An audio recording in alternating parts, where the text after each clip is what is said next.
एक exam group D का होना चाहिए। There is no requirement of two exam, they are not IAS और आईपीएस एग्जाम। जो 35,000 सीट्स हैं उसके 3.5 लाख रिजल्ट और अनाउंस किया जाना चाहिए। नमस्कार, मेरा नाम आलोक है। आप लाइव स्ट्रीम देख रहे हैं। आरआरबी एनटीपीसी रिजल्ट्स को लेकर बीते दिनों छात्रों ने किस तरीके से हंगामा किया आपने देखा। पटना सहित देश के कई शहरों में ये खूब हंगामा हुआ और छात्रों ने ये मांग रखी कि जो रिजल्ट्स की बातें की गई हैं, जो रिजल्ट्स के दावे किए गए हैं, वो उस हिसाब से नहीं है। इसको लेकर आज राज्यसभा में बिहार के पूर्व उप मुख्यमंत्री सुशील मोदी, जो कि बीजेपी के वरिष्ठ नेता हैं, उन्होंने इस बातों को रखा है और ये आग्रह किया है कि सरकार इस पर जल्द ध्यान दे, क्योंकि लाखों लोगों का जो भविष्य है, लाखों युवाओं का जो भविष्य है, वह अटका हुआ है और लगभग 3.5 लाख रिजल्ट्स फिलहाल और देने चाहिए। हालांकि आपको बता दें, बीते दिनों केंद्रीय रेल मंत्री से सुशील मोदी ने फ़ोन पर भी बातचीत की थी। उसके बाद भी उन्होंने तमाम बातों को स्पष्ट किया था। जब भारत बंद की बात हो रही थी, उस वक्त भी सुशील मोदी ने बढ़ चढ़ कर इस मांग को उठाया था, रेल मंत्री से बातचीत की थी। और अब देश की संसद में जब बजट सत्र चल रहा है, इस वक्त शून्यकाल के दौरान उन्होंने इस पूरे बात को रखा है और सरकार से आग्रह किया है कि जब तक कमेटी की रिपोर्ट आती है उससे पहले ही ये कह दिया जाए कि हाँ, एनटीपीसी के लिए, यानी कि ग्रुप डी के लिए सिर्फ एक परीक्षा ही होगी, दूसरी परीक्षा नहीं होगी। इस बात का भी ऐलान किया जाए। सुशील मोदी ने खूब कहा है संसद में, क्या कुछ वो बोल रहे थे, पूरी वीडियो को देखिए। अब है कि ग्रुप डी का जो एग्जाम है, जिसमें more than 1.25 crore students are there, पहले एक एग्जाम अनाउंस किया गया था। All of a sudden on 24 January it was announce that there will be 2 exam.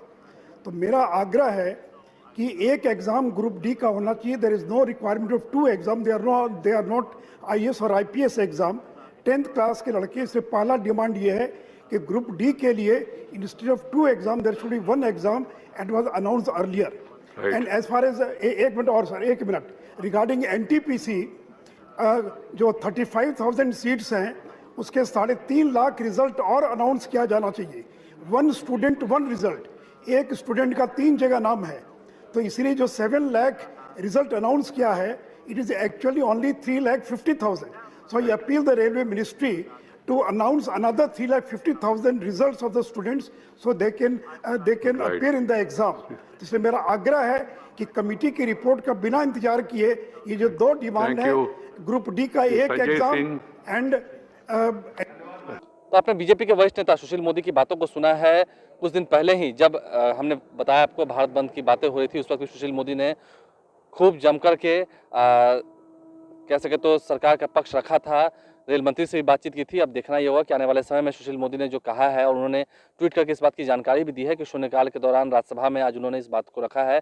क्या कुछ उन्होंने कहा है आपने सुना है। स्टूडेंट्स की मांग को रखा है, क्योंकि देखिए दावे ये की जा रहे हैं कि आरआरबी एनटीपीसी की ओर से जो एग्जाम्स लिए गए थे, एक तो उसका रिजल्ट काफ़ी देर से आया, परीक्षा भी काफ़ी देर से हुई, वो भी तब जब छात्रों ने प्रोटेस्ट किया। और उसके बाद ये दावा किया जा रहा है कि 20 गुना रिजल्ट दिया गया है, जबकि हकीकत यह है, कई जो सुप्रसिद्ध शिक्षक हैं वो ये बताते रहे हैं कि सिर्फ 11 गुना ही रिजल्ट आया है। तो आप समझ सकते हैं कितनी नाइंसाफ़ी हुई है। और लाखों की संख्या में जो बेरोजगार युवा हैं वो नौकरी के लिए बस इंतजार कर रहे हैं, मेहनत कर रहे हैं, कैसे वो रह रहे हैं आप खूब समझ रहे होंगे। ऐसे में सुशील मोदी ने आज तमाम बातों को संसद में रखकर केंद्र सरकार से आग्रह किया है और उम्मीद है इस पर जल्द कुछ फैसला होगा स्टूडेंट्स के हक में। हमारे चैनल को सब्सक्राइब कर लें, साथ साथ फेसबुक पेज भी लाइक करें। धन्यवाद।